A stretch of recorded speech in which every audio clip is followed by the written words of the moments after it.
Assalamualaikum warahmatullahi wabarakatuh. Apa kabarnya anak-anak hari ini? Semoga selalu baik ya. Nah, hari ini untuk pelajaran PPKN, pertemuan pertama di kelas 5 kita akan belajar tentang nilai-nilai Pancasila. Mari kita simak materi berikut ini. Nah, sebelumnya sebelum melihat nilai-nilai yang terkandung di dalam Pancasila, mari kita ingat-ingat kembali 5 sila dari Pancasila. Yang pertama adalah ketuhanan yang Maha Esa, disimbolkan dengan lambang bintang. Lalu sila yang kedua adalah dilambangkan dengan rantai, bunyinya kemanusiaan yang adil dan beradab.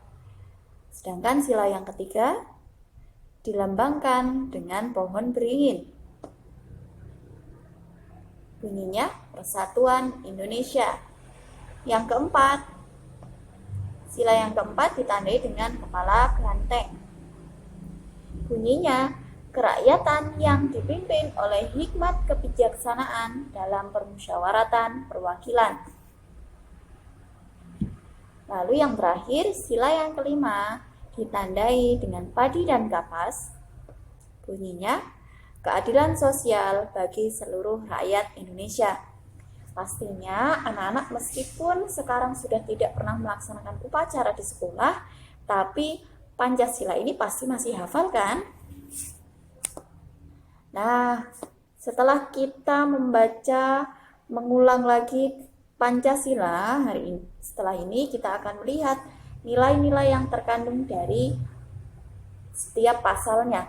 Kita lihat ke sila yang pertama, pasal yang pertama yaitu ketuhanan yang Maha Esa. Nah, di sini ada maksud dari ketuhanan yang Maha Esa. Yang pertama, bangsa Indonesia mendapat kebebasan untuk menganut suatu agama dan beribadah, serta menjalankan perintah agama yang diyakininya tersebut.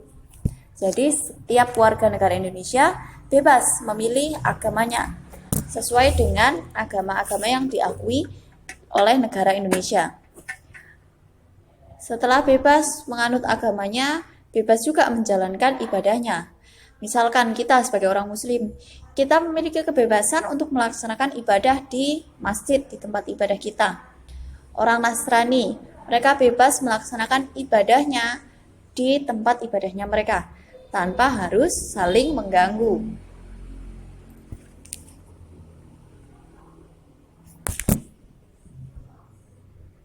Selanjutnya, menghormati kemerdekaan beragama.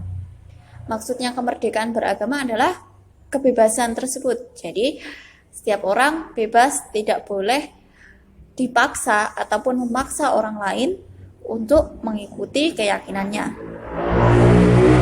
Yang ketiga, tidak ada paksaan untuk memeluk suatu agama. Jadi, misalkan kita punya saudara yang Nasrani, lalu kita memaksa mereka untuk memeluk agama kita, itu tidak boleh. Begitu juga sebaliknya, karena setiap warga negara Indonesia memiliki kebebasan, memiliki hak yang sama untuk memeluk agama yang diyakininya. Yang keempat, tidak berperilaku diskriminatif terhadap pemeluk agama lain. Misalkan di kampung tempat tinggal kita mayoritas beragama Muslim. Lalu ada satu atau dua keluarga yang beragama non-Muslim, beragamanya beda. Ketika hari raya Idul Fitri misalkan, kita saling berbagi bingkisan kepada tetangga. Lalu karena tetangga kita yang satu itu beragamanya beda, kita diskriminatif. Gak usah deh ngasih bingkisan ke sana, kan dia nggak satu agama sama kita. Atau misalkan ketika mereka merayakan hari rayanya mereka, merayakan ibadah dari agamanya mereka, kita ganggu, kita jahili, itu juga tidak boleh. Masing-masing punya kebebasan, masing-masing punya tidak boleh saling mengganggu dalam pelaksanaan ibadahnya. Kita juga tidak boleh diskriminatif meskipun umat muslim di Indonesia ini adalah mayoritas. Artinya lebih banyak umat muslim dibanding umat agama lain, kita tidak boleh merasa superior. Artinya kita merasa lebih besar, merasa lebih berkuasa di sini, karena semua pemeluk agama itu memiliki hak dan kewajiban yang sama di negara Indonesia. Nah, wujud dari pengamalan sila pertama ini, ketuhanan yang Maha Esa, adalah yang pertama dengan menjalankan tuntunan agama yang telah dianut. Jadi kita sudah menganut agama muslim, yang muslim, maka yang menjalankan tuntunan agamanya, menjalankan kewajiban-kewajibannya. Begitu juga dengan warga negara Indonesia yang menganut agama-agama lain, agama Hindu, agama Buddha, agama Kristen, agama Katolik, Konghucu, itu mereka juga sebagai wujud pengamalan sila pertama, mereka harus melaksanakan tuntunan agamanya masing-masing. Yang kedua, menghormati perayaan hari besar agama lain. Yang ketiga, tidak boleh membeda-bedakan teman yang berbeda agama. Itu dia agamanya Buddha, aku gak mau temenan sama dia. Aku cuma mau berteman sama yang agamanya Islam aja. Aku gak mau berteman sama yang agamanya Hindu. Itu tidak boleh. Ya, semua teman, semua saling kenal mengenal, semua saling berbuat baik. Tidak boleh membeda-bedakan berdasarkan agamanya. Yang keempat, menciptakan suasana taat beribadah di dalam keluarga. Selanjutnya, tidak melakukan perbuatan yang dilarang oleh agama. Selanjutnya, tidak melakukan perbuatan yang merusak suasana kerukunan antar pemeluk agama di masyarakat. Misalkan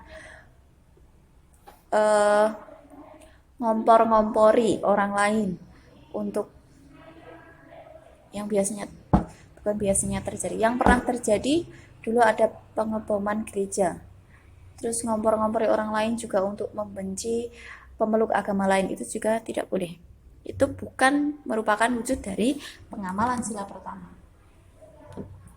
Jadi ya sudah, ketika mereka melaksanakan ibadahnya selama tidak saling mengganggu, biarkan. Itu adalah wujud dari kita menghormati mereka dalam melaksanakan ibadahnya.